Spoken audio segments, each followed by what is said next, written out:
Today, I want to talk to you about survival of the fittest. Now, that idea, survival of the fittest, where does it come from? Well, we all know that. I mean, it's pretty quite simple, right? Charles Darwin, the founder of evolution. I mean, the guy who discovered the evolutionary biological evolution. And he said that species evolve over time due to heritable variations that affect survival and reproduction. This has been termed in the media, in our vernacular, as survival of the fittest. We've all heard about this. Only the strong survive. But yet Charles Darwin did not make that famous. That was Herbert Spencer. Herbert Spencer was a speaker and a guy that traveled around and gave lectures primarily to rich audiences during that time. He was a great orator. He was very charismatic. And, this is before Netflix.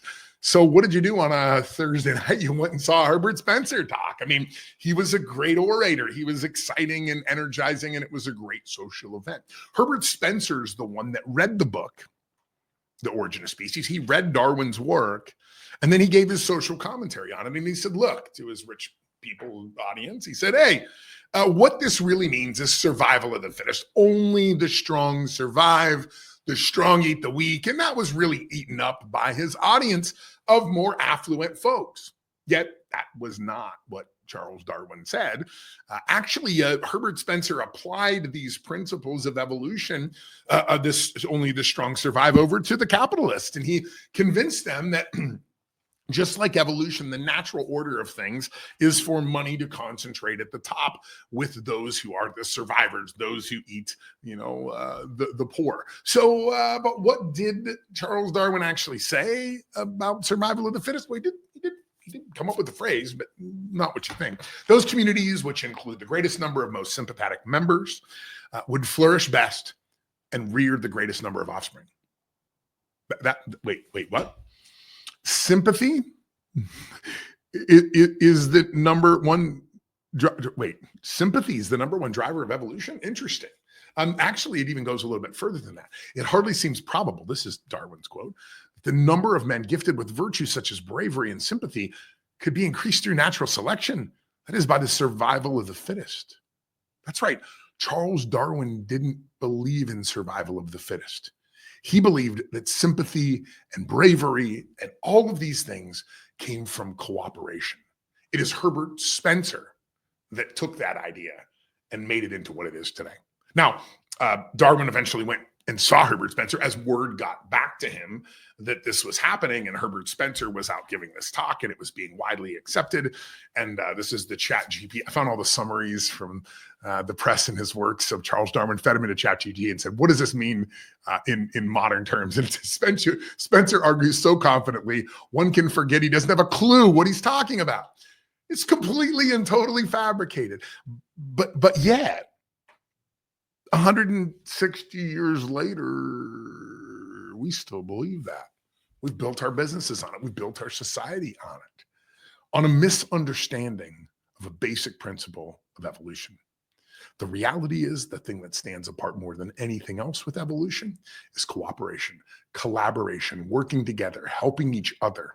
Those are the things that give us competitive advantage.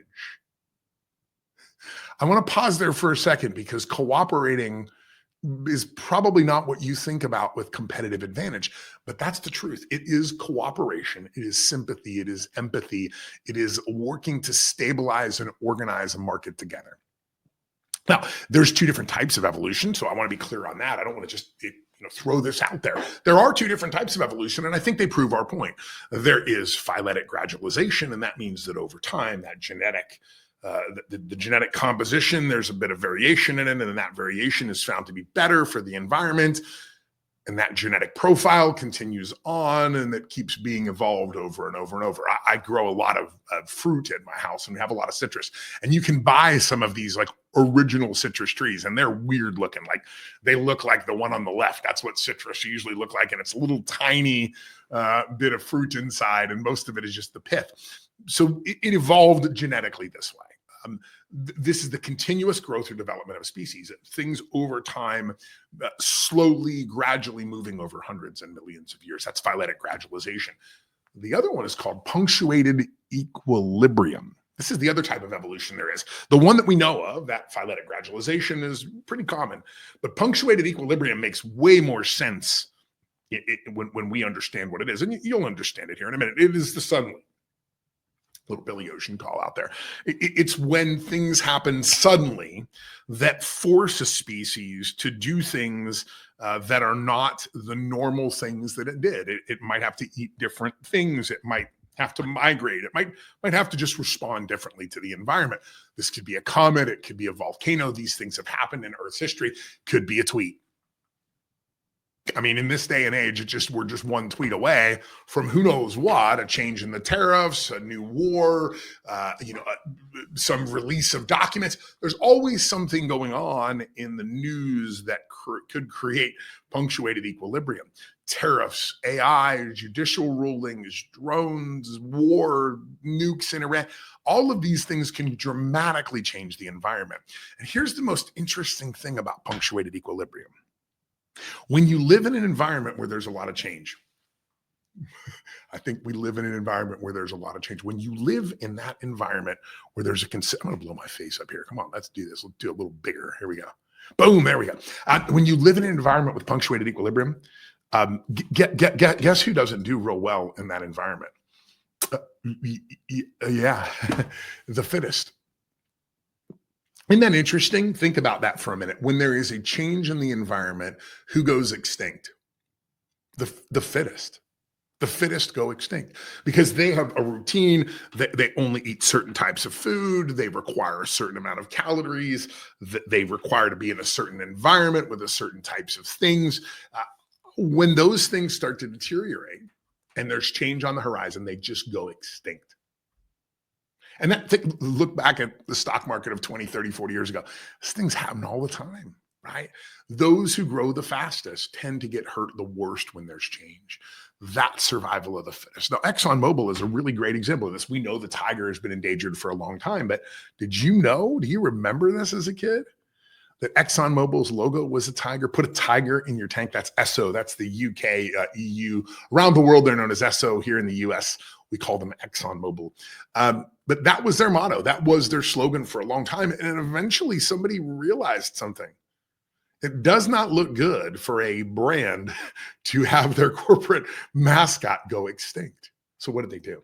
Well, ExxonMobil recognized the changing conditions and they began to invest heavily into saving the tigers. And a lot of people still to this day say that ExxonMobil is responsible for saving the wild tigers because somebody at ExxonMobil looked around and said, this is not going to be a good idea if these things go extinct. And it's a sign of our brand. We've got to participate in the saving of the tigers.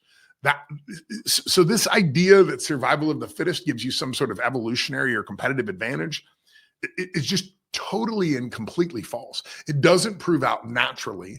It doesn't prove out in the market. So why do we still believe it? The reality is 70%. This statistic is regularly used. You can find it quoted all over the place without any real reference. 70% of US businesses fail. Well, that's actually false. It's only 48% of US businesses fail in a 5-year period.